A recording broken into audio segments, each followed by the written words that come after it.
Hello students, ये trigonometry का lecture 2 है। स्टार्ट करते हैं। सबसे पहले हम आज पढ़ेंगे angle. What is the definition of an angle. ठीक है, तो मैंने ये एक डायग्राम बना रखा है। इसमें एक हॉरिजॉन्टल लाइन है जिसको मैं से फिक्स्ड लाइन बोल रहा हूँ। तो ये फिक्स्ड लाइन कहने का मतलब है ये लाइन मेरी मूव नहीं कर सकती। ठीक है, और एक लाइन को मैंने पकड़कर थोड़ा सा रोटेट कर दिया और ये लाइन यहाँ पर जाकर बैठ गई है और इसको हम बोल रहे हैं रोटेटिंग लाइन। ठीक है, सिमिलरली नीचे वाले डायग्राम में देखते हैं तो जो हॉरिजॉन्टल लाइन है वो हमारी फिक्स लाइन है और एक लाइन को हमने उसके रिस्पेक्ट में रोटेट कर रखा है, इसको हम बोल रहे हैं रोटेटिंग लाइन। ठीक है, तो बेसिकली क्या हो रहा है, रोटेशन हो रहा है यहाँ पे। इन दोनों केसेस में हमने क्या कर रखा है, रोटेशन कर रखा है। तो ये जो मेजरमेंट ऑफ रोटेशन है, सो मेजरमेंट ऑफ रोटेशन एक लाइन का दूसरे लाइन के रिस्पेक्ट में। ठीक है, तो बेसिकली फिक्स लाइन के रिस्पेक्ट में हम मेजर कर रहे हैं। किसको मेजर कर रहे हैं, रोटेशन को मेजरमेंट कर रहे हैं। रोटेशन का मेजरमेंट किसके रिस्पेक्ट में हो रहा है, फिक्स लाइन के रिस्पेक्ट में हो रहा है। और हो क्या रहा है कि एक लाइन रोटेट करके, जैसे फिक्स लाइन से एक लाइन रोटेट करके कहीं पर जाकर घूम कर आ जाएगी। ठीक है, तो ये जो मेजरमेंट ऑफ रोटेशन है इसको हम एंगल बोलते हैं। तो जनरली हम इसको थीटा से डिनोट कर सकते हैं, एक्स से डिनोट कर सकते हैं, अल्फा से डिनोट कर सकते हैं। ये बात क्लियर हो गई। तो मेजरमेंट ऑफ रोटेशन जो है of a rotating line with respect to a fixed line is known as angle. तो angle is a measurement of, ये डेफिनेशन लिखा हुआ है, angle is a measure of rotation of a rotating line with respect to a fixed line. ये सबको clear हो गया। ठीक है, अब वो जो रोटेशन होता है अगर वो राइट एंगल बनाता है तो उसको हम क्या बोलते हैं, अभी आपने डिग्रीज में पढ़ा हुआ है। तो अगर वो राइट एंगल बनाता है तो वो 90 डिग्रीज हम उसको बोलते हैं। वो जो डिग्री हैं वो उस एंगल के क्या है, यूनिट्स हैं। जैसे अगर आपको कोई भी लेंथ मेजर करनी होती है उसकी यूनिट क्या होती है, मीटर होती है या सेंटीमीटर होती है। ऐसी ही जो रोटेशन है इसको मेजरमेंट करने के लिए जो हम यूनिट बनाते हैं उसमें एक यूनिट आप पढ़ चुके हो जिसको आप बोलते हो डिग्रीज। ठीक है, ऐसी इस केस में क्या हो रहा है, फिक्स्ड लाइन आपकी हॉरिजॉन्टल लाइन है और ये जो लाइन है ये रोटेट हो रखी है, कौन सी डायरेक्शन में रोटेट हो रखी है, क्लॉकवाइज डायरेक्शन में।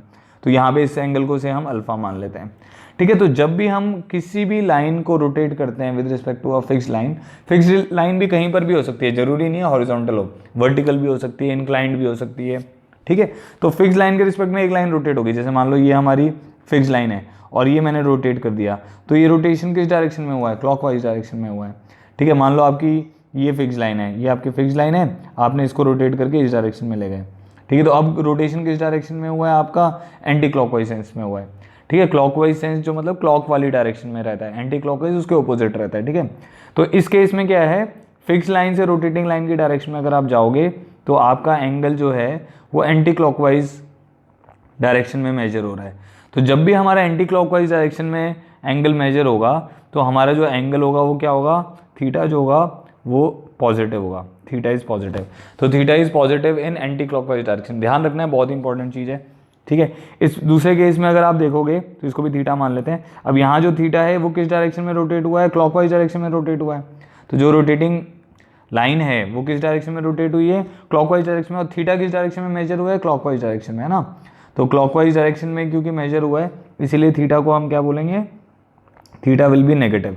जो भी थीटा का मेजरमेंट आएगा वो इस केस में क्या आएगा, नेगेटिव आएगा। किसके केस में, क्लॉकवाइज डायरेक्शन में। ये बात ध्यान में आ गई। डेफिनेशन क्या होगी, एक फिक्स्ड लाइन है और एक रोटेटिंग लाइन है। रोटेटिंग लाइन फिक्स्ड लाइन के रिस्पेक्ट में थोड़ा सा घुमाया जा रहा है रोटेटिंग लाइन को, तो उसको हम बोल रहे हैं रोटेट कर रही है वो लाइन। तो जो मेजर ऑफ रोटेशन है उसको हम एंगल बोलते हैं। ठीक है, उसके जो यूनिट होते हैं वो डिग्रीज, रेडियंस, ऐसे अभी हम आगे पढ़ेंगे। ठीक है, अगर वो जो रोटेशन है वो एंटी क्लॉकवाइज डायरेक्शन में हो रहा है तो थीटा आपका पॉजिटिव कंसिडर होगा। अगर वो क्लॉकवाइज डायरेक्शन में हो रहा है तो थीटा आपका नेगेटिव कंसिडर होगा। ये जो पॉइंट ऑफ इंटरसेक्शन है रोटेटिंग लाइन और फिक्स लाइन का, इसको हम वर्टेक्स बोलते हैं। ठीक है, यहाँ तक क्लियर हो गया आपको कि what is the definition of an angle and when angle will be positive and when angle will be negative. तो अगर एंगल एंटी क्लॉकवाइज डायरेक्शन में जा रहा है तो पॉजिटिव कंसिडर किया जाएगा। अगर रोटेशन जो है वो आपका नेगेटिव डायरेक्शन में जा रहा है, क्लॉकवाइज डायरेक्शन में जा रहा है, तो उसको हम क्या बोलेंगे, क्लॉकवाइज और एंटी क्लॉकवाइज बोलना चाहिए मुझे। एंटी क्लॉकवाइज डायरेक्शन में पॉजिटिव होगा, क्लॉकवाइज डायरेक्शन में नेगेटिव होगा। ठीक है, अब हम आते हैं कि मेजरमेंट ऑफ एंगल्स के 3 सिस्टम हैं, या आप यूनिट्स भी बोल सकते हो, यूनिट ऑफ रोटेशन भी बोल सकते हो आप इसको। एक जो यूनिट है वो तो है डिग्री, और उसको जो डिग्री में हम मेजरमेंट करते हैं उस सिस्टम को हम बोलते हैं सेक्साडेसिमल सिस्टम। ठीक है, क्या बोलते हैं, सेक्साडेसिमल सिस्टम। एक होता है ग्रेड जिसको हम डिनोट करते हैं, डिग्री को आप मतलब कोई भी अगर आप वैल्यू लिख रहे हो, जैसे 90 डिग्री लिख रहे हो तो आप 90 कि पावर में छोटा सा सर्कल बना दोगे, इसको डिग्री सिंबल बोला जाता है। अगर हम ग्रेड लिख रहे हैं तो इसे हमने 80G लिख दिया, इसका मतलब क्या है, ग्रेड को भी पावर में लिखा जाएगा। रेडियंस को जैसे हम लिख रहे हैं पाई रेडियंस, तो pi raise to the power c करके लिखा जाता है, और अकेला पाई भी लिख दिया जाता है, तो अंडरस्टूड है कि वो रेडियंस में है। ठीक है, तो एक सिस्टम हमारा कौन सा हो गया, सेक्साडेसिमल सिस्टम, जिसमें यूनिट्स जो हैं वो डिग्री में रहेंगे। एक हो गया सेंटीसिमल सिस्टम, जिसमें जो यूनिट्स रहेंगे वो ग्रेड्स में रहेंगे। ठीक है, एक सिस्टम हो गया सर्कुलर सिस्टम, जिसमें जो यूनिट्स रहेंगे वो रेडियंस में रहेंगे। हम डिग्रीज और रेडियंस को बहुत ज़्यादा प्रेफर करते हैं, ग्रेड्स को हम प्रेफर नहीं करते हैं, बट हमें पता होना चाहिए, इसीलिए हम इसको भी थोड़ा सा इसके बारे में भी पढ़ लेंगे। ज़्यादातर आप 11th-12th में रेडियंस को यूज़ करोगे, तो रेडियंस आपको अब अच्छे से आ जाना चाहिए। डिग्रीज क्योंकि आप 10th तक तो यूज़ करते आ रहे हो, तो रेडियंस और डिग्री में कन्वर्जन करना बहुत ही आसान है, बिल्कुल भी मुश्किल नहीं है। अब डिग्रीज की आप डेफिनेशन क्या है कि वन राइट एंगल जो होता है, वन राइट एंगल जो होता है ये 90 डिग्रीज के बराबर होता है।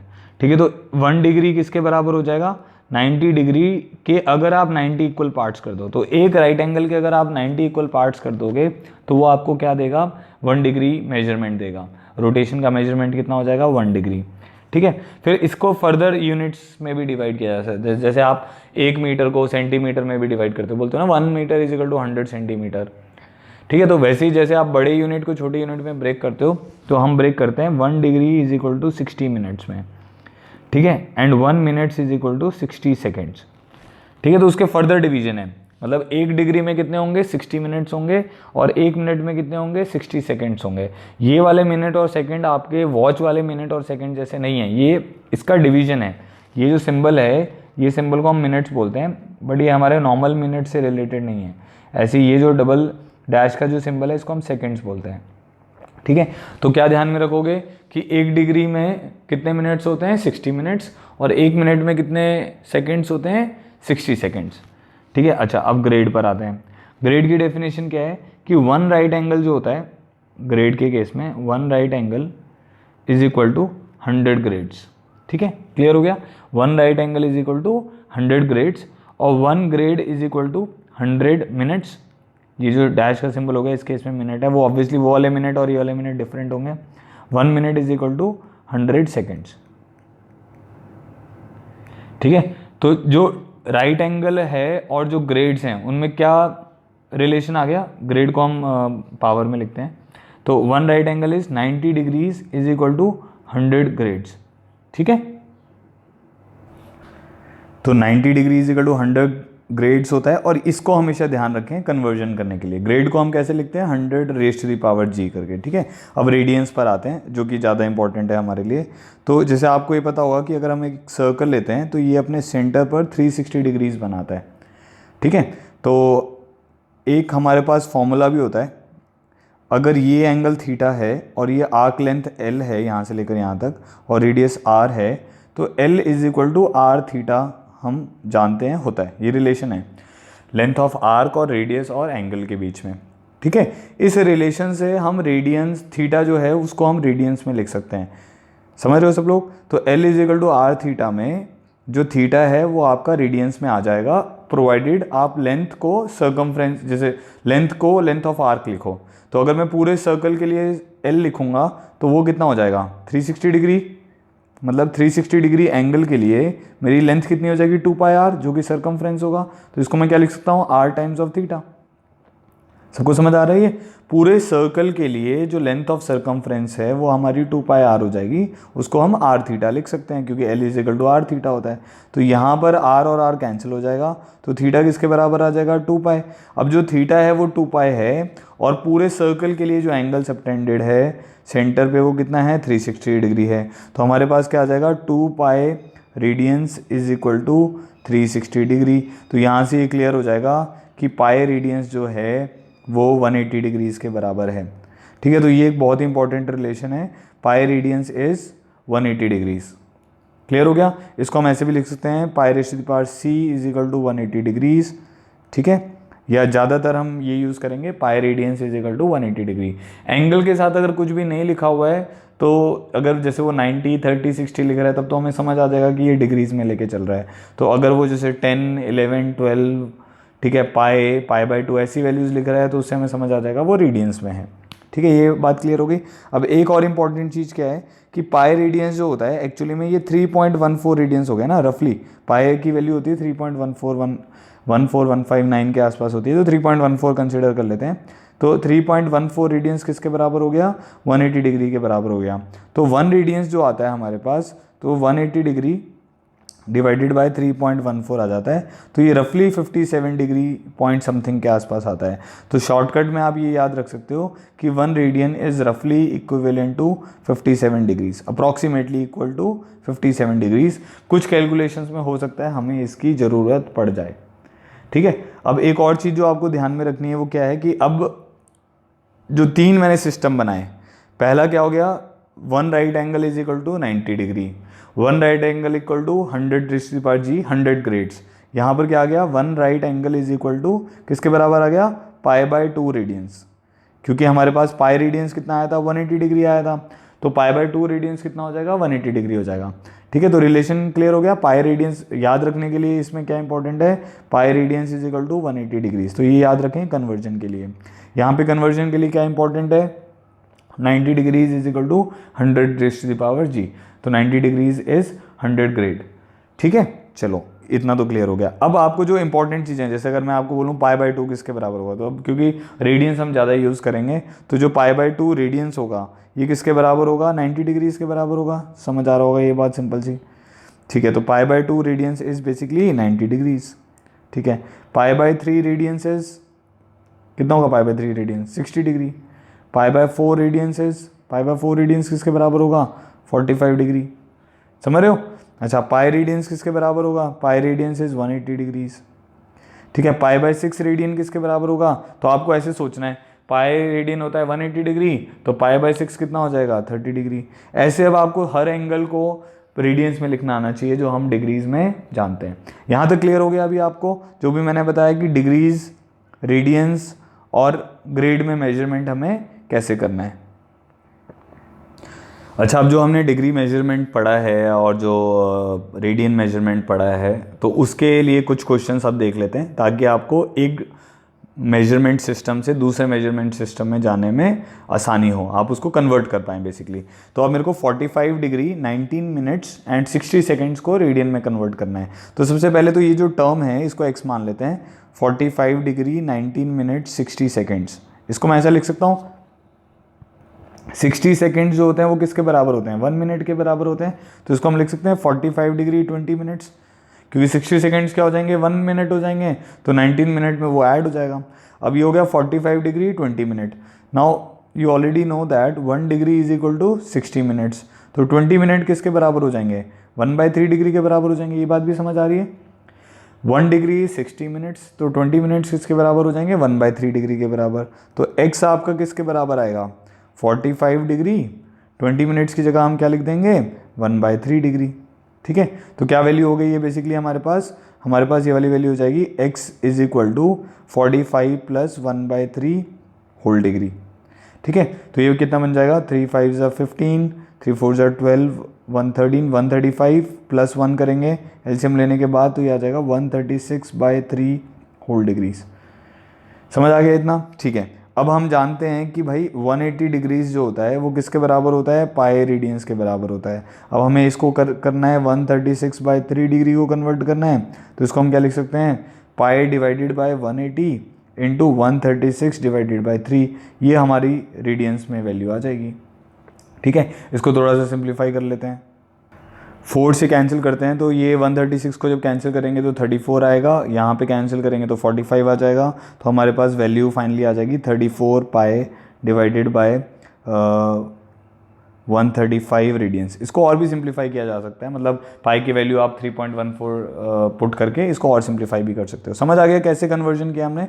45 डिग्री 19 मिनट 60 सेकेंड्स थे, तो 60 सेकेंड्स को पहले 1 मिनट लिख दिया। ठीक है, फिर 19 मिनट्स और 1 मिनट कितने हो जाएंगे, 20 मिनट्स, फिर उस पूरे को डिग्री में कन्वर्ट करके फिर रेडियंस में कन्वर्ट किया। ठीक है, नेक्स्ट प्रॉब्लम पे आते हैं। अब इस प्रॉब्लम में express π/8 radians into degree measure हमें करना है, तो करते हैं। पाई रेडियंस किसके बराबर होता है, जानते हैं आप लोग किसके बराबर होता है, 180 डिग्रीज, बहुत सिंपल है। तो π/8 रेडियंस किसके बराबर हो जाएगा, 180/8 डिग्रीज। ठीक है, तो 180/8 करते हैं तो क्या वैल्यू आएगी हमारे पास, 8 2 ज़ा 16 बचा 20, 8 2 ज़ा 16.5 डिग्रीज, ठीक है। तो 22.5 आ रहा है ये। अब बट एक तरीका है कि या तो आप इसको 22.5 डिग्रीज बोलें, इसको हम ऐसा बोल सकते हैं 22.5 डिग्रीज, एक तो तरीका ये हो गया। और दूसरा तरीका हो गया कि हम इसको लिख सकते हैं 22 डिग्रीज प्लस हाफ डिग्रीज, ठीक है।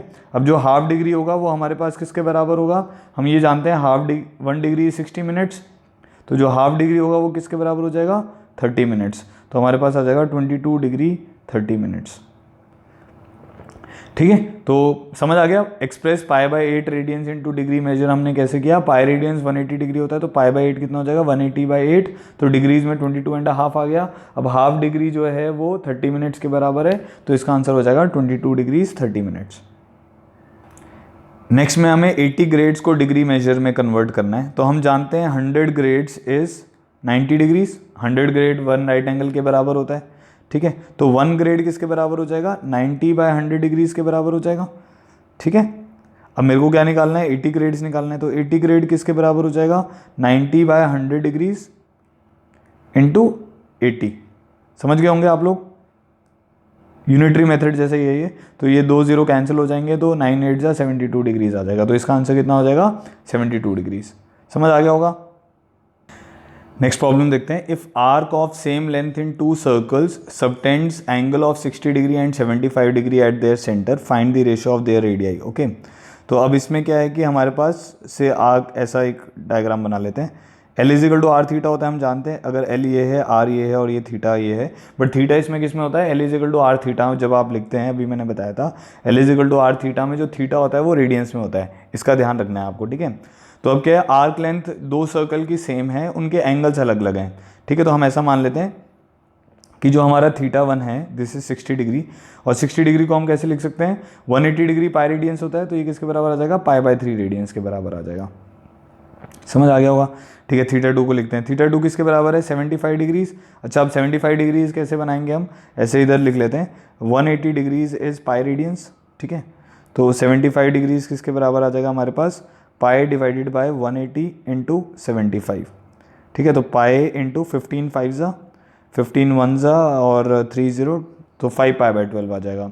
तो 75 डिग्रीज इज बेसिकली 5 π/12 रेडियंस, ठीक है। इतना क्लियर हो गया।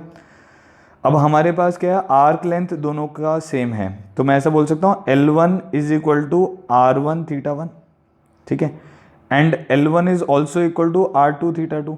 अगर 2 सर्कल हैं जिसमें एक का एंगल θ1 है और रेडियस R1 है, और उसकी जो आर्क लेंथ है वो कितनी है, L1 है, और दूसरे का जो रेडियस है वो R2 है और एंगल θ2 है, और उसकी आर्क लेंथ भी कितनी है, L1 है, क्योंकि arc length is same length, arc of same length, मतलब जो आर्क लेंथ है वो दोनों सर्कल के लिए क्या है, सेम है, ठीक है। एंगल उनके अलग अलग हैं, और हमें किसका रेशियो निकालना है, रेडियाई का रेशियो निकालना है। तो हमें बेसिकली निकालना है R1/R2 की क्या वैल्यू होगी।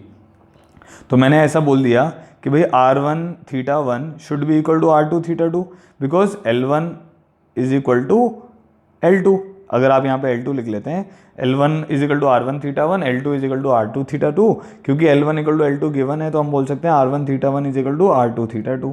तो अब हमारे पास आ जाएगा R1 divided by R2 is equal to θ2 divided by θ1, provided theta is in radians. तो हमारा फाइनल आंसर क्या आना चाहिए, R1 डिवाइडेड बाय R2, θ2 हमारे पास क्या आएगा 5 π/12, ठीक है, θ2 ये आएगा, और θ1 कितना आएगा हमारे पास π/3। तो क्या वैल्यू आ जाएगी हमारे पास, पाई से पाई कैंसिल हो जाएगा, 5/4 इसका आंसर हो जाएगा। तो इस प्रॉब्लम का आंसर कितना आएगा, 5/4। क्लियर हो गया होगा आप लोगों को। अच्छा, नेक्स्ट प्रॉब्लम देखते हैं, find the angle between the minute hand and the our end of a clock when the time is 7:20 AM। Okay, ठीक है। तो आप मुझे सबसे पहले तो ये बताएं कि जैसे अगर हम 7 o'clock की बात करते हैं, तो ये हमारा आवर एंड है जो थोड़ा लेंथ में छोटा रहता है, और ये हमारा मिनट एंड है। तो 7 o'clock पे ऐसा रहेगा, ठीक है। अब 7 o'clock में क्या रहेगा, जो आवर एंड रहेगी वो एग्जैक्टली 7 को पॉइंट करेगी, और जो मिनट एंड रहेगी वो एग्जैक्टली 12 को पॉइंट करेगी। और टोटल कितने इसमें पॉइंट्स हैं, 12 पॉइंट्स हैं। 1 से लेकर 12 तक। और अगर आप 12 से और 1 के बीच का एग्जैक्ट एंगल देखोगे, क्योंकि ये 12 पॉइंट्स हैं, तो कंप्लीट सर्कल का एंगल 360 डिग्रीज होता है। तो 360 डिवाइडेड बाय 12, ये जो ईच एंगल आएगा ये हमारे पास 30 डिग्रीज के बराबर आएगा। ये बात समझ आ गई कि 12 और 1 के बीच में 30 डिग्री का एंगल है। ठीक है, अब राइट नाउ मुझे क्या करना है, 7:20 का निकालना है। तो जब 7 o'clock हुआ होगा, 7 AM इन द मॉर्निंग हुआ होगा, तब आपका जो मिनट एंड होगा वो 12 पर होगा और आवर एंड एग्जैक्टली 7 पे होगा। तो होगा क्या, अब जब 7:20 होगा तो जो आपका मिनट एंड होगा वो एग्जैक्टली 4 पर आ जाएगा। ठीक है, बट उस दौरान जो ये जो आवर एंड है ये भी थोड़ा सा आगे मूव कर जाएगा। मूव करेगा कि नहीं करेगा? ये जो मिनट एंड होगा वो तो एग्जैक्टली 4 पर आ जाएगा। ठीक है, तो जो मिनट एंड होगा वो तो एग्जैक्टली 4 पे आ जाएगा, बट जो आवर एंड होगा वो थोड़ा सा आगे को शिफ्ट हो जाएगा। तो मान लेते हैं वो कुछ यहाँ पर ऐसे थोड़ा सा आगे को शिफ्ट हो गया, और वो कितना शिफ्ट हुआ है, वो कुछ एंगल शिफ्ट हुआ होगा, और हमें ये वाला एंगल फाइंड आउट करना है। ठीक है, कि ये वाला एंगल कितना आएगा ये हमें फाइंड आउट करना है। तो अब देखते हैं इस प्रॉब्लम को कैसे करना है। तो सबसे पहले तो अगर मान लो हमारी जो इनिशियली जो लाइन अगर 7 पे है, जो आवर एंड है, ये हमारा आवर एंड है, ये अगर मान लो 7 पर है, और हमारा जो मिनट एंड है वो अगर हमारा 4 पर है, तो ये एंगल कितना होगा, ये वाला एंगल, इसको हम बोल देते हैं से अल्फ़ा। और ये जो एंगल आवर एंड मूव करेगा उसको हम बीटा मान लेते हैं। तो जो अल्फ़ा की वैल्यू होगी वो कितनी होगी, क्योंकि 4 से लेके 7 तक 3 एंगल्स हमारे पास बन रहे हैं 30 डिग्री ईच के, तो ये वाली वैल्यू हमारे पास 90 डिग्रीज तो ये आ जाएगी। ठीक है, समझ आया 90 डिग्रीज कैसे आया, क्योंकि 4 से 5 में कितना एंगल है, 30 डिग्रीज, 5 से 6 में कितना है, 30 डिग्रीज, देन 6 से 7 में भी कितना है, 30 डिग्रीज, तो 30 इंटू 3 ये 90 डिग्री आ गया। ठीक है, अब जो आवर एंड होता है, ठीक है, वो 60 मिनट्स में कितना मूव करता है, 60 मिनट्स में वो 30 डिग्री मूव करता है। बहुत सिंपल है भाई, आवर एंड जैसे मान लो अभी 7 बजे हैं, ठीक है, तो वो उस आवर एंड 7 पे रहेगा और मिनट एंड 12 पे रहेगा। अब मिनट एंड जब एक कंप्लीट सर्कल करके जब दोबारा से 12 पे आएगा तो आवर एंड किस पे चला जाता है, 8 पे चला जाता है, तो उन दोनों के बीच में कितना एंगल होता है, 30 डिग्रीज होता है। तो 60 मिनट्स में जो आपका आवर एंड है वो कितना मूव कर रहा है, 30 डिग्रीज मूव कर रहा है। अच्छा, तो 20 मिनट्स में कितना मूव करेगा, अब यूनिटरी मेथड हो गया सिंपल सा, 30/60 इंटू 20, तो कितना मूव करेगा, 10 डिग्रीज मूव करेगा। तो ये जो हमारा बीटा एंगल है ये 10 डिग्रीज होगा पक्का से, क्योंकि 20 मिनट्स में वो कितना मूव किया है, 10 डिग्रीज मूव किया है। तो actual angle between hour and minute and at 7:20 AM ये किसके बराबर होगा हमारे पास, ये हमारे पास 90 + 10 किसके बराबर हो जाएगा, 100 डिग्रीज इसका आंसर हो जाएगा। क्लियर हो गया ये वाला प्रॉब्लम कैसे किया? ठीक है। अच्छा, अब नेक्स्ट हम क्वाड्रेंट्स को समझेंगे। बेसिकली हमें एंगल्स को समझना है कि किस क्वाड्रेंट में एंगल की वैल्यू कहाँ से कहाँ रहती है। ठीक है, और जैसे आपने 10th तक क्या पढ़ा हुआ है कि भाई sin 30 is half, sin 60 is √3/2, sin 45 is 1/√2, sin 90 is 1। तो आपने 90 के आगे वाले एंगल्स को नहीं पढ़ा है, तो अब हम वही सीखेंगे कि भाई sin 150 डिग्रीज़ की अगर वैल्यू निकालनी है तो वो कैसे निकालेंगे। ठीक है, sin 180 डिग्रीज़ की वैल्यू क्या होती है, sin 270 डिग्रीज़ की क्या वैल्यू होती है, tan ऑफ 360 डिग्री की क्या वैल्यू होती है। तो वो अब हमें इस क्वाड्रेंट पे आपको बहुत इजीली समझ आने वाला है। ठीक है, तो अब देखना आप लोग, तो है क्या कि ये जो हॉरिजॉन्टल लाइन है, हमारा जो पॉजिटिव एक्स एक्सिस रहता है, इसको हम बोलते हैं 0 डिग्रीज़ और 0 रेडियंस, क्योंकि पाई रेडियंस 180 डिग्री होता है, तो 0 डिग्री और 0 रेडियंस भी इसी लाइन पर आएगा पॉजिटिव डायरेक्शन में। ठीक है, अब एंटी क्लॉकवाइज डायरेक्शन में अभी आपको बताया था कि एंगल क्या होते हैं, पॉजिटिव होते हैं। तो अगर आप एंटी क्लॉकवाइज मूव करते हो राइट एंगल से, तो आप इस वाई एक्सिस के ऊपर आ जाओगे जो कि वर्टिकल लाइन है। ये कितना होता है 90 डिग्री, तो इसको हम क्या लिखेंगे, π/2 रेडियंस। तो π/2 रेडियंस जो है आपका किस लाइन पर आएगा, वर्टिकल लाइन पर आएगा। फिर आप एंटी क्लॉकवाइज मूव करो 90 डिग्री से, तो ये वाला एंगल कितना आ जाएगा, पाई आ जाएगा। तो आपका 180 डिग्री इसी लाइन पर आएगा, तो 180 डिग्री इज पाई रेडियंस। समझ आ रहा है? फिर आप 90 डिग्री मूव करो एंटी क्लॉकवाइज डायरेक्शन में, फिर π/2 ऐड होगा इसमें, तो ये वाली वैल्यू कितनी आ जाएगी, 3π/2। 3π/2 रेडियंस इज 270 डिग्री। फिर आप π/2 एंटी क्लॉकवाइज घूमोगे तो इसी लाइन पर आपका 0 रेडियन आया था, अब आपका 2π रेडियंस भी आ जाएगा। फिर अब घूमते रहो, रुकना नहीं है। अब आप फिर घूमें, जब आप नेक्स्ट सर्कल में घूमोगे तो 2π + π/2, तो 2π + π/2 कितना होगा, 5π/2, वो इस लाइन पर आएगा। तो इसका मतलब है 5π/2 लाइज ऑन दिस लाइन। ये जो लाइन है ये क्वाड्रेंट्स में अगर हम चेक करें तो फर्स्ट क्वाड्रेंट और सेकंड क्वाड्रेंट के बीच वाली लाइन है। फिर इसमें π/2 ऐड करोगे तो वो कहाँ पर आ जाएगा, वो 3π इसी लाइन पर आ जाएगा। ठीक है, बेसिकली क्या है कि हम इसको रोटेट करते जा रहे हैं, तो अगर आप रोटेट करते रहोगे तो 0 से 360 डिग्री वाला एंगल ही जो है वही बार बार रिपीट कर रहा है एक्चुअली में। तो जो वैल्यू 0 की थी वही 360 डिग्री पे वैल्यू आएगी आपकी। जो मतलब मैग्नीट्यूड एंगल्स का अलग है, देखो 0 डिग्री या 0 रेडियन जो है और जो 2π रेडियंस है, इन दोनों का मैग्नीट्यूड अलग अलग है, बट जो ट्रिग्नोमेट्रिक रेशियोज होंगे उनकी आउटपुट इन पे सेम आएगी। तो जो साइन 0 की वैल्यू होगी वही साइन 2π की वैल्यू होगी, क्योंकि उसकी डायरेक्शन सेम है। ये हम आगे देखने वाले हैं अभी। ठीक है, अब 5π/2 में मैंने क्या किया, 2π ऐड कर दिया तो 3π पे आ गया। 5π में 5π/2 में π/2 ऐड किया, 5π/2 में π/2 ऐड करूंगा 3π पे आ गया। 3π में फिर एंटी क्लॉकवाइज चले और उसमें कितना ऐड कर दिया, π/2, तो कितनी वैल्यू आ जाएगी, 7π/2। तो 7π/2 इस लाइन के ऊपर आएगा जो नेगेटिव y है। फिर π/2 ऐड करेंगे तो ये 8π/2 कितना बन जाएगा, 4π बन जाएगा। तो समझ आ रहा है। तो अगर हम ऐसे एंटी क्लॉकवाइज सेंस में चलते रहेंगे तो 4π में π/2 ऐड करोगे तो आपके पास 9π/2 आ जाएगा। ठीक है, फिर π/2 ऐड करोगे तो 5π आ जाएगा। तो हमें एक चीज़ ये भी समझ आ रही है कि π/2 ऐड करने पर एंगल्स के मैग्नीट्यूड तो बढ़ रहे हैं, बट 3π/2 और 7π/2 जो हैं इनकी वैल्यू मैग्नीट्यूड वाइज अलग है, बट ट्रिग्नोमेट्रिक रेशियोज में इनकी वैल्यू सेम ही आएगी। तो 5π + π/2 इज 11π/2। ठीक है, समझ गए। ऐसे इसमें मैं π/2 और ऐड करूँगा तो वो 6π आ जाएगा। अभी हम कैसे चल रहे थे, अभी हम एंटी क्लॉकवाइज चल रहे थे, अब क्लॉकवाइज चलते हैं। ठीक है, तो क्लॉकवाइज चल रहे हैं, तो क्लॉकवाइज चलेंगे तो क्या होगा, यहाँ पर कितनी वैल्यू आएगी, -π/2। फिर 90 डिग्री से घूमें, कितनी वैल्यू आ जाएगी यहाँ पे, -π। फिर 90 डिग्री से और घूमें क्लॉकवाइज सेंस में, कितनी वैल्यू आ जाएगी, -3π/2। फिर 90 डिग्री से और घूमें, कितनी वैल्यू आ जाएगी, -2π। फिर 90 डिग्री से और घूमें तो कितनी वैल्यू आ जाएगी, -5π/2। फिर 90 डिग्री से और घूमें, कितनी वैल्यू आ जाएगी, -3π। ठीक है, फिर 90 डिग्री, समझ रहे हो सब लोग। तो ऐसे आप जो भी वैल्यूज़ हैं उनको आप अचीव कर सकते हो बहुत इजीली। अब इम्पॉर्टेंट ये है आपको क्या ध्यान में रखना है इसमें और इसका क्वेश्चंस में कैसे यूज़ होगा। हमारे लिए ये इंपॉर्टेंट है कि भाई बहुत सारे जो एंगल हैं वो 0 से 360 डिग्री के बीच में हैं और बहुत सारे एंगल उसके बाहर हैं।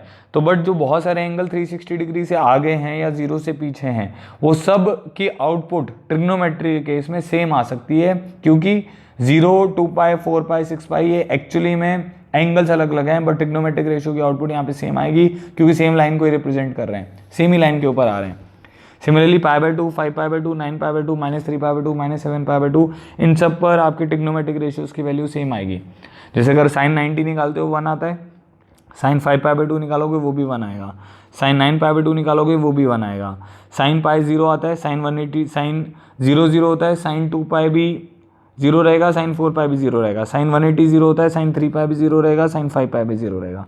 ठीक है, समझ आया आपको। ठीक है, अच्छा तो अब ये आपको समझ आ गया। एक चीज़ और जो यहाँ पे लिखने वाली है बहुत ही इंपॉर्टेंट, कि अगर मान लो थीटा कोई एक सर्टेन एंगल है हमारे पास, theta is any fixed angle. ठीक है, तो थीटा प्लस 2nπ अगर मैं लिखता हूँ, where n belongs to integer, will have same direction, will have same direction as of theta। ठीक है, तो थीटा प्लस 2nπ जिसमें n इंटीजर है, इन दोनों की क्या होगी, सेम डायरेक्शन होगी एज ऑफ थीटा। ये बात क्लियर होगी। इसका कहने का क्या मतलब हो गया कि मान लो मेरे पास एक यहाँ पर एक लाइन है जो एंगल बना रही है थीटा एंटी क्लॉकवाइज सेंस में, तो अगर आपने मेजरमेंट एक ही बारी में किया, जैसे आप इस पॉइंट से स्टार्ट हुए और यहाँ तक गए तो ये एंगल थीटा हो गया। अब आप एक काम करो, इस पॉइंट से स्टार्ट करो, अब एक बार घूम के यहाँ तक जाओ तो ये कितना एंगल हो गया, 2π। फिर यहाँ तक जाओ तो अब जो एंगल का मेजरमेंट आएगा वो कितना आएगा, 2π + थीटा आएगा, बट मैग्नीट्यूड अलग हो गया, बट इनकी जो टी रेशियो की आउटपुट आएगी वो सेम आएगी। ठीक है, सबको ये बात क्लियर हो गई कि एंगल्स को हमें क्वाड्रेंट में कैसे रिप्रेजेंट करना है। तो अगर मैं आपको बोलता हूँ कि भाई π + π/4 अब कौन से क्वाड्रेंट में आएगा, तो आपका क्या आंसर होगा, तो आपको ये पता होना चाहिए, अच्छा भाई π तो मेरा इस लाइन पर आ रहा है, तो π + π/4 कौन से क्वाड्रेंट में आ गया, ये हमारा फर्स्ट क्वाड्रेंट है, ये हमारा सेकंड क्वाड्रेंट है, ये हमारा थर्ड क्वाड्रेंट है और ये हमारा फोर्थ क्वाड्रेंट है। तो π + π/4 इज इन थर्ड क्वाड्रेंट, समझ रहे हो। अच्छा, मैंने बोला 2π - π/4, तो 2π - π/4 कहाँ पर आएगा, अब ये 2π इस लाइन पर आ रहा है। ठीक है, -π/4 आप कहाँ पर आ जाओगे, फोर्थ क्वाड्रेंट में आ जाओगे, तो 2π - π/4 कौन से क्वाड्रेंट में है, ये फोर्थ क्वाड्रेंट में आ जाएगा। समझ आ रहा है। तो क्वेश्चंस में इसका इस तरीके से यूज़ होगा। ठीक है, अब आगे बढ़ते हैं। अब जैसे अभी तक आपने ट्रिग्नोमेट्रिक रेशियो को डिफाइन किया है, sine theta, cos theta, tan theta, ठीक है। सिमिलरली उनके reciprocal cosecant theta, cot theta, cot and secant theta. तो अब मैं आपको ये बताना चाह रहा हूँ, वो जो ट्रिग्नोमेट्रिक रेशियो है वो एक फंक्शन हो जाएगा। अब वो फंक्शन हम बोल सकते हैं उसको, जैसा जो हमने अभी कोऑर्डिनेट्स के बारे में, एंगल्स के बारे में पढ़ा, तो उनमें हमने ये देख लिया कि एक एंगल बहुत सारी वैल्यूज़ ले सकता है डिफरेंट डिफरेंट मैग्नीट्यूड के लिए। तो अगर मेरे पास पाई बाय 4 है तो pi by 4 and pi by 4 plus 2 pi and pi by 4 plus 4 पाई, इन सब की डायरेक्शन सेम ही है। तो उससे अब हमें ये पता चल जाएगा कि बहुत सारी वैल्यूज़ साइन के इनपुट में जा सकती हैं और उसकी आउटपुट उसके लिए बस एक ही आएगी, इसीलिए वो एक फंक्शन बन जाएगा। अब फंक्शन की अगर आपको डेफिनेशन याद हो, y is equal to f of x की फंक्शन की डेफिनेशन मैंने आपको पहले बता चुका हूँ कि x के एक इनपुट के लिए y का एक ही आउटपुट आना चाहिए। अपने डोमेन में x के एक इनपुट के लिए अगर y का एक ही आउटपुट आता है तो उसको हम फंक्शन बोलते हैं, ठीक है। तो मान लो जैसे मैंने ये एक रे ड्रॉ करी और ये एंगल मैंने थीटा मान लिया, ठीक है, और यहाँ से हमने एक परपेंडिकुलर गिरा दिया। तो अगर रेडियस हम 1 यूनिट मान लेते हैं तो ये जो लेंथ आएगी ये आपके पास कॉस थीटा आ जाएगी और ये जो लेंथ आएगी ये हमारे पास साइन थीटा आ जाएगी। तो इस पॉइंट के जो कोऑर्डिनेट होंगे, ये जो पॉइंट P है इसके अगर कोऑर्डिनेट देखें तो x एक्सिस की लेंथ कॉस थीटा है तो ये कॉस थीटा आ जाएगी, y एक्सिस की लेंथ साइन थीटा है तो वो साइन थीटा आ जाएगा। इसका क्या मतलब हुआ, जो पॉइंट P है उसके कोऑर्डिनेट क्या हो गए, cos theta comma sine theta. अब इस थीटा के लिए ये जो थीटा है, जो भी थीटा है, उसमें जो x कोऑर्डिनेट है वो यूनिक है, कॉस थीटा यूनिक है, और इस थीटा के लिए जो y कोऑर्डिनेट है वो भी यूनिक है। इसका क्या मतलब हो गया कि अगर मैं एंगल को x से डिनोट कर रहा हूँ, ठीक है, और मेरी जो आउटपुट आ रही है कोऑर्डिनेट्स की वो क्या आ रही है, एक तो cos x आ जा रही है और एक sin x आ जा रही है। तो मान लो मैंने x को अगर 45 पुट किया होता, पाई बाय 4 पुट किया हुआ था, तो यहाँ पर आउटपुट कितनी आ जाती, 1/√2 आ जाती, 1/√2 आ जाती, ठीक है। अब मान लो आपने x की जगह पे पाई बाय 4, ये मान लो पाई बाय 4 था, और आपने घूम कर आकर एक बार उसको वैल्यू को चेंज कर दिया एंगल के, और आपने बोला pi by 4 plus 2 pi put कर रहे हो आप, तो उस पर भी क्या होगा, क्योंकि ट्राइंगल तो यही बनेगा, वर्टिकल लेंथ साइन थीटा और कॉस थीटा तो सेम ही रहेगी, तो ये वाली वैल्यू कितनी आएगी, 1/√2 आएगी, ये भी 1/√2 आएगी। तो इससे आपको क्या समझ आ रहा है कि भाई मैं थीटा की वैल्यूज जो भी पुट करूं बिलोंगिंग टू आर के लिए, थीटा की कुछ भी वैल्यू पुट करूंगा उसमें जो साइन थीटा है या कॉस थीटा है, इन दोनों की एक ही वैल्यू आएगी, इन दोनों की यूनिक, सिंगल यूनिक वैल्यू आएगी, सिंगल यूनिक वैल्यू आएगी।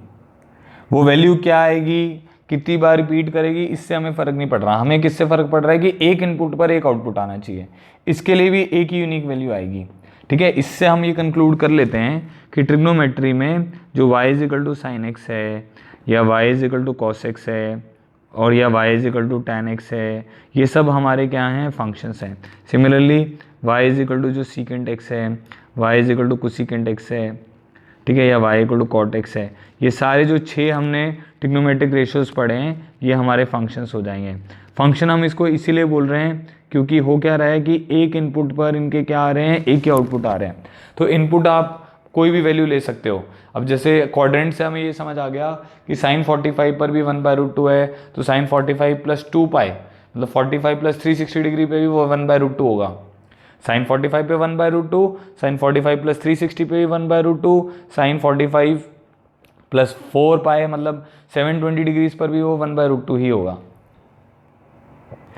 अब जो आज हमने अभी तक पढ़ा है वो ये है कि एक तो हमने एंगल की डेफिनेशन पढ़ ली, उसके मेजरमेंट ऑफ एंगल के 3 सिस्टम पढ़े, उसमें से 2 हमारे लिए बहुत इंपॉर्टेंट थे, डिग्रीज एंड रेडियंस। बेसिकली आपको रेडियंस को सिखाना था हमें, ठीक है।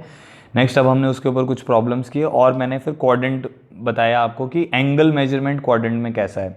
वहाँ पे सबसे इंपॉर्टेंट रिजल्ट था कि किसी भी एक एंगल को अगर हम थीटा डिनोट कर रहे हैं, ठीक है, एंटी क्लॉकवाइज सेंस में वो पॉजिटिव था, क्लॉकवाइज सेंस में नेगेटिव था, तो किसी भी एक डायरेक्शन को अगर मैं थीटा से डिनोट कर रहा हूँ उस रोटेशन को, तो theta plus 2n pi where n belongs to integer will give us the same direction, ठीक है।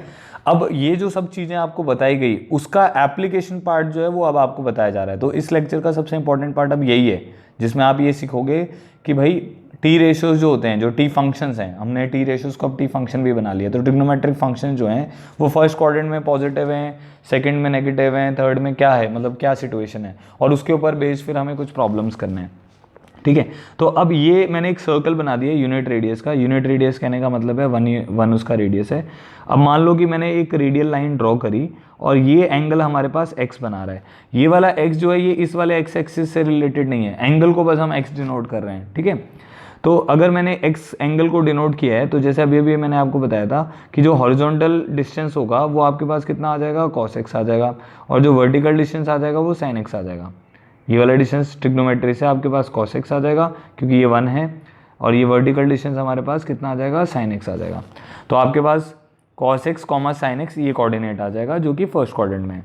सिमिलरली अगर आप ऐसा करते हैं कि ये जो पॉइंट है इससे इस 2 मिनट, अगर आप ये वाले पॉइंट से ये वाले रेडियल लाइन ड्रॉ करेंगे, ठीक है, दोबारा से देखिए एक बार, मैंने अभी एक रेडियल लाइन फर्स्ट क्वाड्रेंट में बनाई थी, अब मैंने रेडियल लाइन सेकंड क्वाड्रेंट में बना दी। ठीक है, अब वहां से मैंने क्या किया, इस पॉइंट से इस पॉइंट को जो सर्कमफ्रेंस पे आ रहा है इसको P बोल देते हैं और इसको Q बोल देते हैं, तो Q को ज्वाइन कर दिया।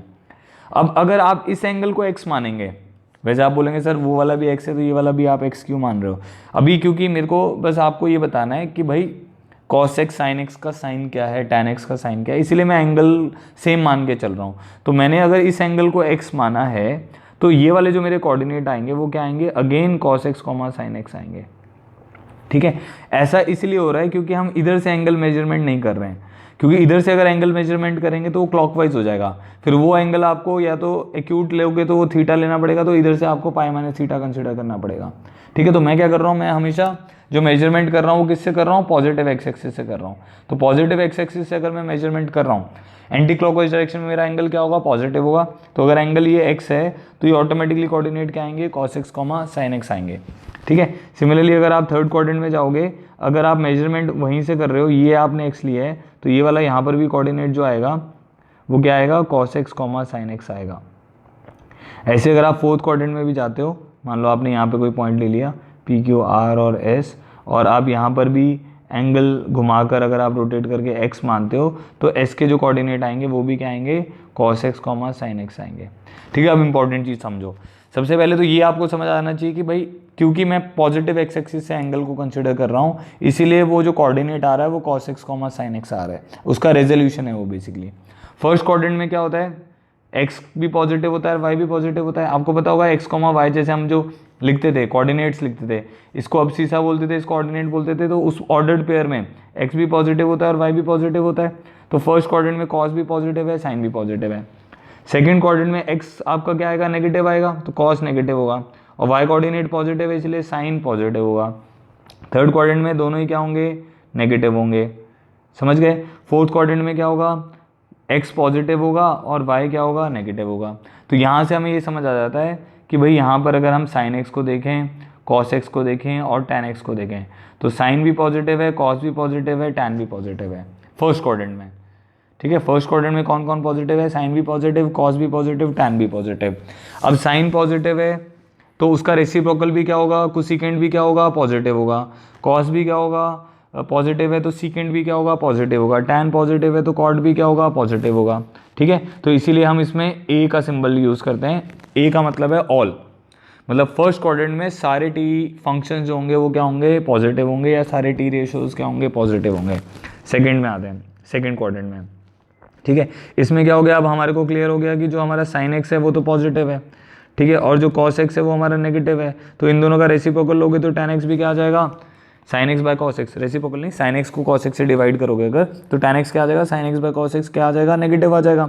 तो tan x भी नेगेटिव हो गया।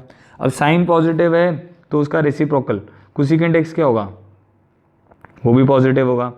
ठीक है, सीकेंट x क्या होगा, ये नेगेटिव होगा। कॉट x क्या होगा, नेगेटिव होगा। तो इसीलिए हम यहाँ पे s लिख देते हैं। s का मतलब हो गया फर्स्ट क्वाड्रेंट में सारे पॉजिटिव थे, सेकंड क्वाड्रेंट में s और उसका रेसिप्रोकल, तो s इज डिनोटिंग साइन, तो साइन पॉजिटिव है और उसका रेसिप्रोकल कोसेकेंट पॉजिटिव है। थर्ड में अगर आप जाओगे, थर्ड क्वाड्रेंट में, ठीक है, तो हमारे पास साइन x जो है वो नेगेटिव है, cos x जो है वो क्या है, नेगेटिव है, बट इन दोनों का जो रेशियो है tan x वो क्या हो जाएगा, पॉजिटिव हो जाएगा। तो इसलिए हम यहाँ पे t लिख देते हैं। ऑल फर्स्ट क्वाड्रेंट में, सेकंड में साइन और उसका रेसिप्रोकल कोसेकेंट, थर्ड में tan और उसका रेसिप्रोकल कॉट। ठीक है, फोर्थ में आते हैं, फोर्थ क्वाड्रेंट में क्या होगा, ये हमारा सेकंड क्वाड्रेंट था, ठीक है। फोर्थ क्वाड्रेंट में क्या होगा, कॉस हमारे पास पॉजिटिव है तो साइन एक्स हमारे पास नेगेटिव है, कॉस एक्स हमारे पास पॉजिटिव है, टैन एक्स हमारे पास नेगेटिव है तो फोर्थ क्वाड्रेंट में कॉस हमेशा पॉजिटिव होगा। तो अब आपको जो याद रखने वाली स्टेटमेंट है वो ये है, ASTC करके इसको याद रखो। कैसे याद रखो, ASTC। तो जो आपका फर्स्ट क्वाड्रेंट है उसमें ऑल, ए का मतलब हो गया ऑल पॉजिटिव। जो सेकंड क्वाड्रेंट है उसमें क्या हो गया, साइन और उसका रेसिप्रोकल विच इज कोसेकेंट, ये पॉजिटिव रहेंगे, मतलब इनकी आउटपुट हमेशा पॉजिटिव रहेगी। ऑल कहने का मतलब है सारे टी रेशियोज की आउटपुट पॉजिटिव रहेगी, इसीलिए आप जब tan 45 निकालते हो तो 1 आ जाता है, sin 45 निकालते हो 1/√2 आ जाता है। तो सारे टी रेशियोज उसमें cos 45 1/√2, सारे टी रेशियोज क्या होते हैं या टी फंक्शंस क्या होते हैं, पॉजिटिव। थर्ड में कौन कौन रहेगा, थर्ड में कौन कौन रहेगा, tan और उसका reciprocal which is cot। Fourth में कौन कौन रहेगा, cos/secant, ये पॉजिटिव रहेंगे। सबको समझ आ गया क्या बताया, ऑल साइन टैन कॉस याद रहेगा। तो ये हमें क्या बताएगा, जो टी फंक्शंस हैं उनके चारों क्वाड्रेंट में क्या साइन है। तो फर्स्ट क्वाड्रेंट में सारे पॉजिटिव हैं, सेकंड क्वाड्रेंट में साइन और कोसेकेंट पॉजिटिव हैं, बाकी सब नेगेटिव हैं। थर्ड क्वाड्रेंट में टैन और कॉट पॉजिटिव हैं, बाकी सब नेगेटिव हैं। फोर्थ क्वाड्रेंट में कॉस और सीकेंट पॉजिटिव हैं, बाकी सब नेगेटिव हैं। अच्छा, नेक्स्ट टॉपिक है हमारा finding T ratio of any value. ठीक है, तो अगर मान लो मुझे साइन 150 डिग्री निकालना है, साइन 270 डिग्री निकालना है, कॉस 180 डिग्रीज निकालना है, टैन -1710 डिग्री निकालना है, या रेडियंस में अगर हम एंगल बोलें टैन ऑफ 5π/6 निकालना है, कॉस ऑफ 7π/3 निकालना है। तो ये सब वैल्यूज़ कैसे निकालनी है ये अब हम इस टॉपिक में सीखने वाले हैं। तो बहुत इंपॉर्टेंट है, ध्यान से सुनिए। इसके लिए एक बहुत सिंपल सा मेथड मैंने बना दिया है, T/1। T/1 मतलब जो आपको ये आपको फाइंड आउट करने को बोला जाएगा, जो लेफ्ट हैंड साइड में लिखा हुआ है ये आपको फाइंड आउट करने को बोला जाएगा। T/1 उसको हम ब्रेक करेंगे π/2 के मल्टीपल्स में +-θ में, where theta is an acute angle. ठीक है, तो n π/2 +-θ में आपने ब्रेक कर देना है और उसकी आउटपुट क्या आएगी, T/2 टाइम्स ऑफ थीटा आएगी।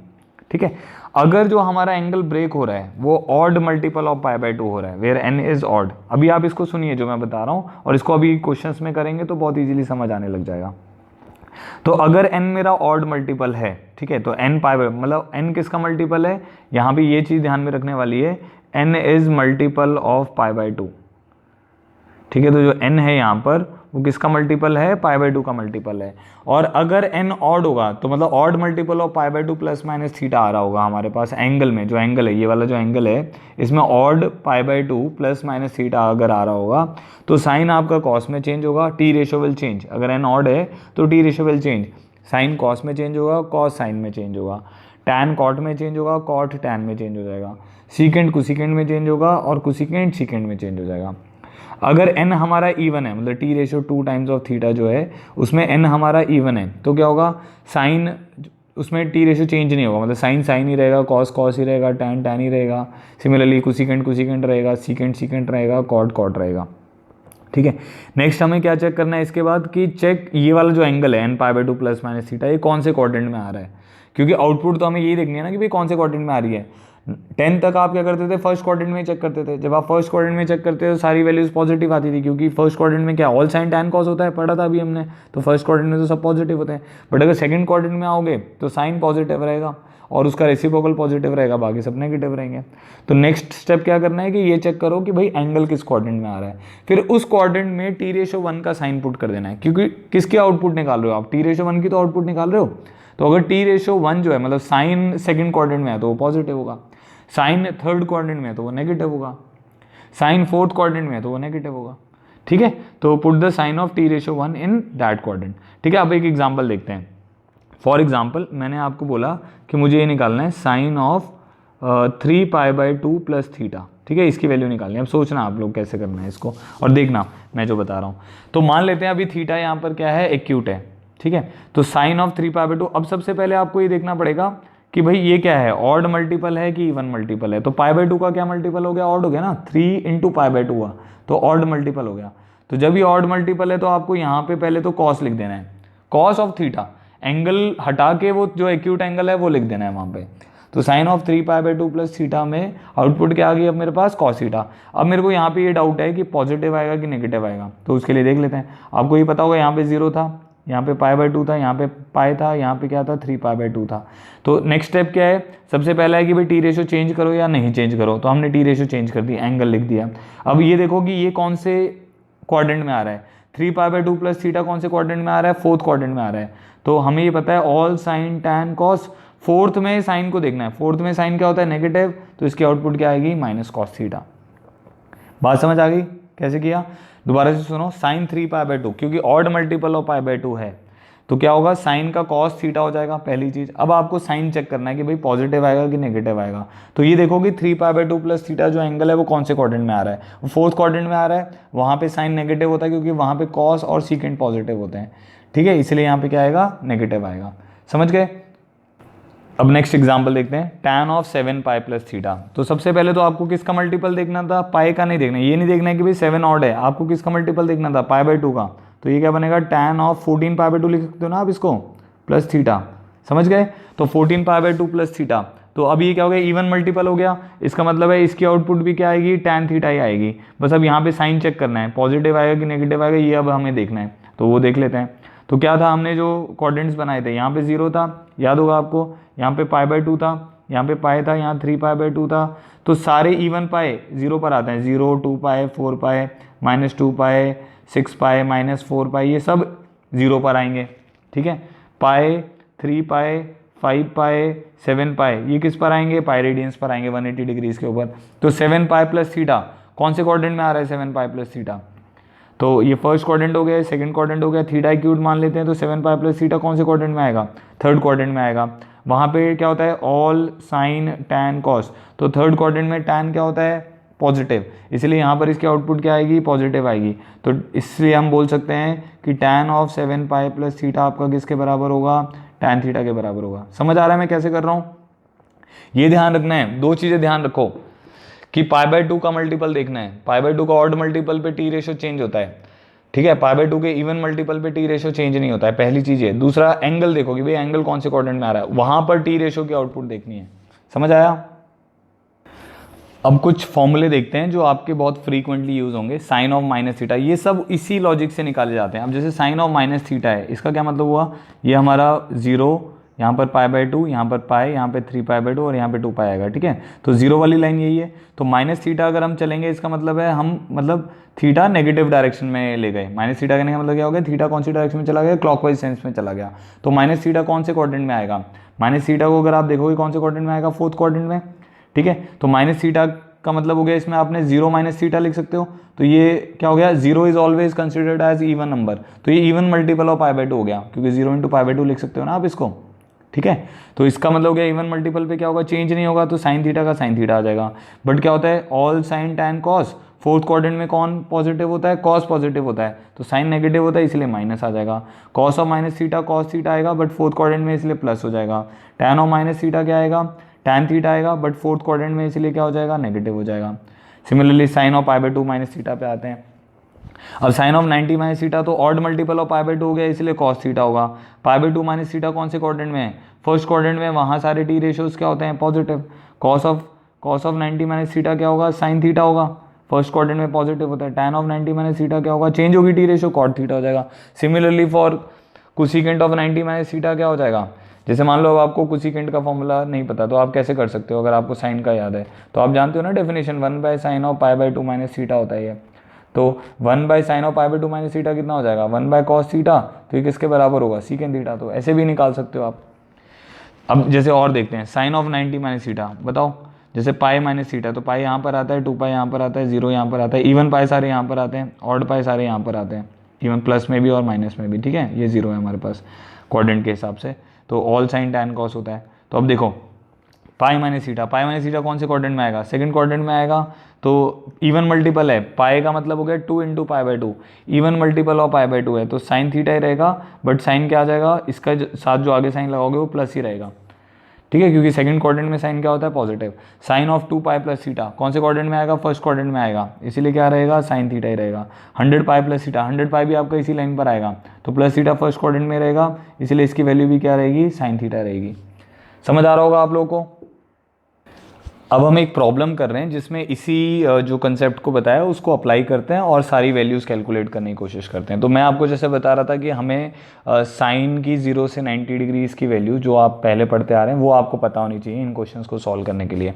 जैसे ये पता होना चाहिए sine 30 is half, sine 60 is √3/2, tan 60 is √3, cot 60 is 1/√3, ठीक है। ऐसी सारी वैल्यूज़ आपको पता होनी चाहिए। तो सॉल्व करते हैं। कोशिश करनी है कि इनको पाई के मल्टीपल्स में या पाई/2 के मल्टीपल्स में ब्रेक करना है, सबसे पहला काम ये है। फिर जो आपने ऊपर मेथड पढ़ा है उसको अप्लाई करेंगे। तो अब 5π/3 को मैं लिख सकता हूँ, आप इसको दो तरीके से लिख सकते हो। अब या तो आप लिख सकते हो 3π + 2π, ठीक है। कोशिश करनी है एक्यूट एंगल बनाना है, ठीक है। तो अब 3π + 2π बनाऊंगा ना तो 2π/3 बनेगा, जो कि एक ऑब्ट्यूस एंगल है। तो इसको मैं ऐसे लिखता हूँ 6π - π/3 लिख सकते हैं। ध्यान रखना है पाई रेडियंस इज 180 डिग्री, इसमें अभी रेडियंस में एंगल दिया हुआ है। तो ये वाली वैल्यू हो जाएगी साइन ऑफ 2π - π/3। अब जब साइन ऑफ 2π - π/3 हो ही गया है ये, तो अब हमें ये समझ आ जाएगा कि अच्छा 0 यहाँ पर आता है, 2π यहाँ पर आता है, ऑल साइन tan cos होता है। तो 2π - 60 कौन से क्वाड्रेंट में आएगा? फोर्थ क्वाड्रेंट में आएगा। इवन मल्टीपल ऑफ π/2 है, 4 × π/2 है, तो इसीलिए हम क्या लिखेंगे साइन ऑफ π/3 लिख देंगे पहले तो, क्योंकि फोर्थ क्वाड्रेंट में साइन की आउटपुट, फोर्थ क्वाड्रेंट में साइन की आउटपुट चेक करनी है। जो निकाल रहे हो उसकी आउटपुट चेक करनी है। साइन निकाल रहे हो ना इस एंगल का, तो उसकी आउटपुट साइन क्या होता है? नेगेटिव, तो माइनस आ जाएगी। तो माइनस साइन 60 कितनी वैल्यू आ जाएगी? -√3/2। समझ आया? तो साइन 5π/3 की जो वैल्यू है वो कितनी होगी? -√3/2। ठीक है, नेक्स्ट आते हैं tan ऑफ 11π/6। इसको भी ऐसे लिख सकते हैं। इसको क्या लिख सकते हैं? tan ऑफ, अब दो ऑप्शन है, पाई प्लस 5π/6 लिख सकता हूँ मैं, मतलब इसको ब्रेक कर सकता हूँ 6π + 5π में, बट उसमें क्या होगा फिर वही वाली बात बनेगी कि वो ऑब्ट्यूस एंगल बनेगा। तो इसको लिख लेते हैं 12π - π/6। ठीक है, तो क्या बनेगा ये? tan ऑफ, अगेन ये बन जाएगा 2π - π/6। ठीक है, तो 2π - π/6 कितना हो जाएगा? tan ऑफ 2π - π/6 फोर्थ क्वाड्रेंट में आएगा। फोर्थ क्वाड्रेंट में tan की आउटपुट क्या होती है? नेगेटिव, क्योंकि वहाँ पे cos पॉजिटिव होता है। ठीक है, तो क्योंकि इवन मल्टीपल है तो क्या आ जाएगा? tan ऑफ π/6, क्योंकि फोर्थ क्वाड्रेंट में इसीलिए क्या आ जाएगा? नेगेटिव आ जाएगा। तो tan 30 हो गया, π/6 इज 30 डिग्री, तो -1/√3 इसका आंसर आ जाएगा। समझ आया? अच्छा, cos ऑफ 270 डिग्री पे आते हैं। अब जो 270 डिग्री है वो बेसिकली 3π/2 है, 3 × 90 है ना। तो ये किसी भी क्वाड्रेंट में नहीं आएगा, क्योंकि ये आपका 0 हो गया, यहाँ π/2 हो गया, यहाँ पाई हो गया, यहाँ 3π/2 हो गया। ठीक है, तो बट हमें इसको सॉल्व तो करना है, हमें तो वैल्यू निकालनी है। तो ये तो लाइन के ऊपर आ गई, तो ये वाली लाइन बन गई। तो हम क्या करेंगे, इसको ऐसा मान लेंगे cos ऑफ 3π/2 प्लस थीटा मान लेते हैं, और थीटा को मान लेते हैं कि भाई ये 0 डिग्री है। थीटा जो है हमारा किसके बराबर है? 0 डिग्री है। और थीटा को एक्यूट मान के सॉल्व कर देंगे, कोई प्रॉब्लम नहीं है। थीटा को 0 हो चाहे 90 हो, आप एक्यूट मान के भी सॉल्व करोगे, लास्ट में उसकी वैल्यू जरूर डालनी है, आपका आंसर आएगा ही आएगा। तो अब देखो cos ऑफ 3π/2 प्लस थीटा, तो 3π/2 प्लस थीटा कौन से क्वाड्रेंट में आएगा? फोर्थ क्वाड्रेंट में। वहाँ पे cos क्या होता है? पॉजिटिव। cos क्या होता है? पॉजिटिव। तो प्लस 3π/2 है, ऑड मल्टीपल है, इसीलिए क्या हो जाएगा? Sine theta. तो क्या वैल्यू आएगी इसकी? साइन थीटा क्या था? 0, तो इसका आंसर 0 आएगा। समझ आ गया कैसे किया? इसको आप एक और तरीके से भी कर सकते थे। इसको आप 3π/2 को लिख सकते हो cos ऑफ 2π - π/2, ऐसे भी तो लिख सकते हैं, cos ऑफ 2π - π/2। तो अब π/2 को आप क्या मान लो? थीटा मान लो। देखो तो ये बन जाएगा cos ऑफ 2π - थीटा, और थीटा आपने π/2 मान लिया, उसको कंसिडर कर लो कि वो एक्यूट है। ठीक है, तो 2π - थीटा कौन से क्वाड्रेंट में आएगा? cos ऑफ 2π - थीटा, 2π यहाँ पर लाइन में आता है, तो 2π - थीटा फोर्थ क्वाड्रेंट में, तो उसकी आउटपुट क्या आएगी? पॉजिटिव आएगी, क्योंकि cos है, तो ये बन जाएगा cos थीटा पॉजिटिव। तो cos 90 आप जानती हो 0 होता है। ठीक है, किसी भी तरीके से करोगे, थीटा जो है जनरली हम एक्यूट लेते हैं, बट 0 और 90 डिग्री के लिए भी वो एकदम एप्लीकेबल है। नेक्स्ट आते हैं cos ऑफ 1125 डिग्रीज। ठीक है, तो पहला काम क्या करेंगे? 1125 डिग्रीज को 180 के मल्टीपल्स में या 360 के मल्टीपल्स में या पाई में ब्रेक करने की कोशिश करेंगे। तो हम एक चीज़ तो ये जानते हैं कि cos ऑफ माइनस थीटा जो होता है वो cos थीटा के बराबर होता है। अभी भी हमने निकाला था, फोर्थ क्वाड्रेंट में रहती है ये वाली वैल्यू। तो इसको मैं लिख लेता हूँ cos ऑफ 1125 डिग्रीज। ठीक है, अब 1125 डिग्री जो है इसको मैं लिख सकता हूँ 1080 डिग्रीज प्लस 45 डिग्रीज। 1080 जो होता है ये 360 × 3 के बराबर होता है, तो बड़ा इजी हो जाएगा फिर आपके लिए ना। तो 1080 इज 360 × 3, और 360 कितना होता है? 2π रेडियंस, तो ये 6π रेडियंस हो जाएगा। तो ये जो 1080 वाली वैल्यू है ये हमारे पास हो जाएगी cos ऑफ 6π प्लस π/4। अब 6π आप जानते हो कौन सी वाली लाइन पर आएगा? इवन पाई है, 0, 2π, 4π, 6π, इस वाली लाइन में आएगा। प्लस π/4 आपका कौन से क्वाड्रेंट में आ जाएगा? फर्स्ट क्वाड्रेंट में आ जाएगा, वहाँ पे सारे पॉजिटिव होते हैं। इवन मल्टीपल ऑफ π/2 है, 12 × π/2 एक्चुअली में, तो क्या आ जाएगा? cos π/4, और साइन क्या रहेगा इसका? साइन क्या रहेगा? प्लस रहेगा, क्योंकि कौन से क्वाड्रेंट में है? फर्स्ट क्वाड्रेंट में, इसलिए क्या वैल्यू आएगी? Plus cos π/4 which is 1/√2। समझ आ गया इसका आंसर? 1/√2 रहेगा। साइन ऑफ 4530 पर आते हैं अब। अच्छा, तो इसको भी अब हमें ब्रेक करना पड़ेगा। अच्छा 4530 जो है इसको अगर मैं से 180, अब मेरे को जैसे पता नहीं है इसके बारे में, तो मैं इसको 180 से डिवाइड करने की कोशिश करता हूँ। तो 180 2 ज़ा 360, 390, ठीक है, 185 ज़ा इज़ 900, तो 30 बचा रह जाएगा। इसका मतलब क्या हो गया, साइन को हम लिख सकते हैं 180 degrees into 25 which will give us 4500 plus 30 इसका रिमाइंडर आ रहा था। तो ये बन जाएगा हमारे पास sign of 25 pi plus pi by 6। समझ आ गया। अच्छा अब 25 पाए आप जानते हो ऑड पाए है, तो 2 पाए 4 पाए इवन पाए 0 पर आते हैं, पाए 3 पाए 5 पाए सब किस पर आते हैं, ये वाली लाइन पर आते हैं। ठीक है, इसमें 30 डिग्रीज ऐड करोगे तो कौन से क्वाड्रेंट में जाओगे, all sign tan cos, third quadrant में जाओगे। वहाँ पे साइन क्या होता है, नेगेटिव, क्योंकि ये even multiple of pi by 2 है। 25 पाई कहने का मतलब हो गया 50 into pi by 2, pi by 2 का मल्टीपल चेक करना है। तो ये क्या आ जाएगा, sine of pi by 6 with negative sign, sine 30 कितनी वैल्यू होगी, -12। तो इसका आंसर कितना हो जाएगा, -12। ठीक है, तो आज के लेक्चर में हमने क्या क्या देखा, एंगल देखा सबसे पहले, तो उसके मेजरमेंट देखे, उसके यूनिट्स देखे, डिग्रीज होते हैं, ग्रेड्स होते हैं, रेडियंस होते हैं। डिग्री और रेडियंस हमारे लिए इंपॉर्टेंट है। फिर कुछ प्रॉब्लम किए थे हमने, उसके बाद हमने एंगल को क्वाड्रेंट के अलॉन्ग मेजर करने की कोशिश करी। तो एंटी क्लॉकवाइज सेंस में पॉजिटिव था, क्लॉकवाइज सेंस में नेगेटिव था। एक स्टेटमेंट बताई थी कि theta plus 2n pi where n belongs to integer will give us the same direction. वहाँ पे आपकी वैल्यूज जो टी रेशियोज हैं या टी फंक्शंस हैं उनकी वैल्यू आपकी क्या रहेंगी, सेम रहेंगी। टी रेशियोज जो हैं वो एक्चुअली में टी फंक्शंस ही हैं, तो उनके अब नेक्स्ट लेक्चर में हम उनके ग्राफ वगैरह बनाना सीखेंगे। क्यों ग्राफ मैंने अभी नहीं बनाया, क्योंकि आपको अभी साइन 150 डिग्री, साइन 270 डिग्री इन सब की वैल्यू निकालनी नहीं आती थी, जो आज आपने लेक्चर में सीख लिया है। अब आपको ये सब वैल्यूज आ गई हैं, तो आप नंबर लाइन पे क्या कर सकते हो, साइन का ग्राफ भी बना सकते हो, कॉस का भी बना सकते हो, टैन का भी बना सकते हो। ठीक है, तो आज का लेक्चर भी काफ़ी इंपॉर्टेंट है, ध्यान से इसको पूरे को वॉच करिए। ठीक है, अगर नहीं समझ आया उसको बार बार वॉच करिए, उसको दोबारा से देखिए। ठीक है, एक असाइनमेंट शेयर किया जाएगा, उसको आपको करना है, फिर आगे वाले लेक्चर्स को देखिए उसके बाद। ठीक है, thank you so much for watching.